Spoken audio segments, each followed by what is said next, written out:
السلام عليكم إذا أنتم بدأوديال ميل كستو أنا قد دعونيسان ومركلي برنامج كأني حكت هليجا برنامج كأني تضبط كبار مرات كدعوتان تلفزيون عالمي RBC 24 TV برنامج كمان طبعا كل فقور الدون قار كم إذا حقا إذا هروب نيلسون مانديلا وكو عم بحي جيسي أفريقيا marka maqashan Nelson Mandela waxa markiiba qalbigeena ku soo dhacay ninkii aynu ku magacaabi jirnay libaaxiya geesiga Afrika ee halganka dheer u galay xoreyntii ummadda Afrikaanka gaar ahaan shacabkii ku dhaqnaa Koonfur Afrika xilligii gumaystayaashu isku balaariyeen qaaradda Afrika gabi ahaanteedba taariikhdii midabada lahayd ee Nelson Mandela qaar badan oo inaga mid waa ay ka wada dharagsan yihiin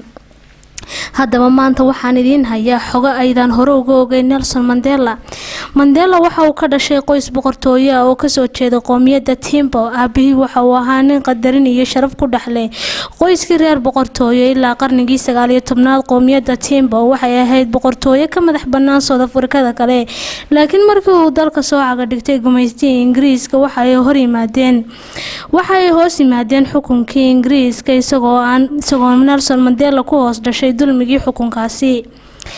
magaciisa runta ah maaha Nelson balse waa Prohilahlah taasi oo macnaheedu yahay wiilkii dhibta badnaa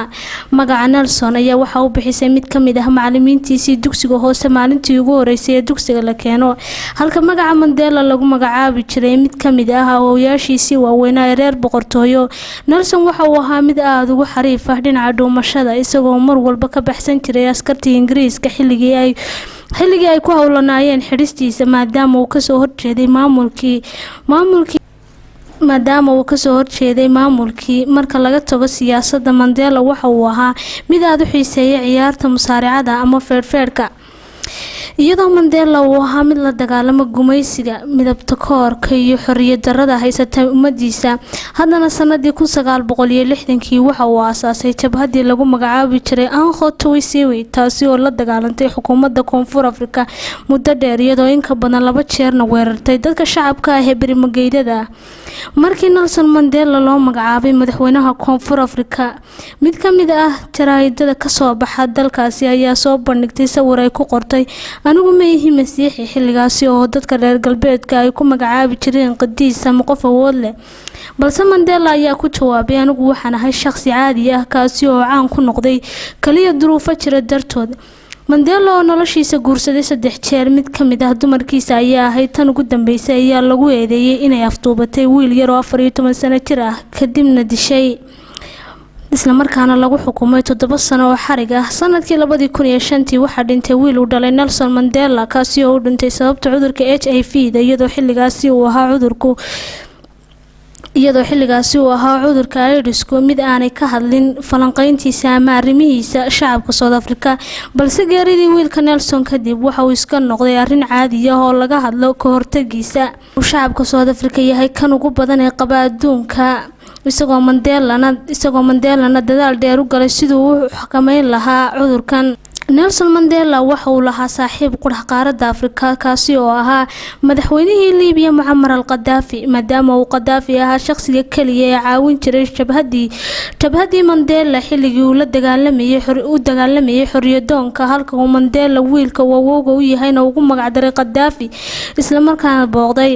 dalka Liibiya sanadkii 1994kii Mandela waxa uu ahaa mid ku qoran kiiska dadka argagixisada ah ama dambiilayaasha ee dabagalka ku hayso FBI-da Mareykanka ilaa sanadkii 2007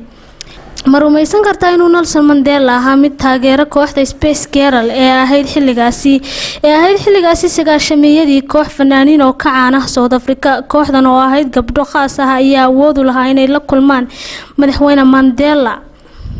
isagoo kulankooda ka jeclaa kan madaxweynayaasha caalamka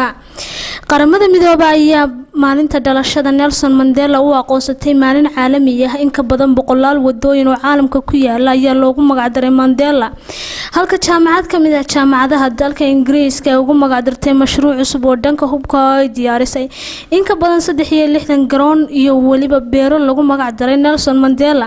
maadaama uu Nelson Mandela ahaa halyeyga ay ku faanaan dadka Afrikaanka ahi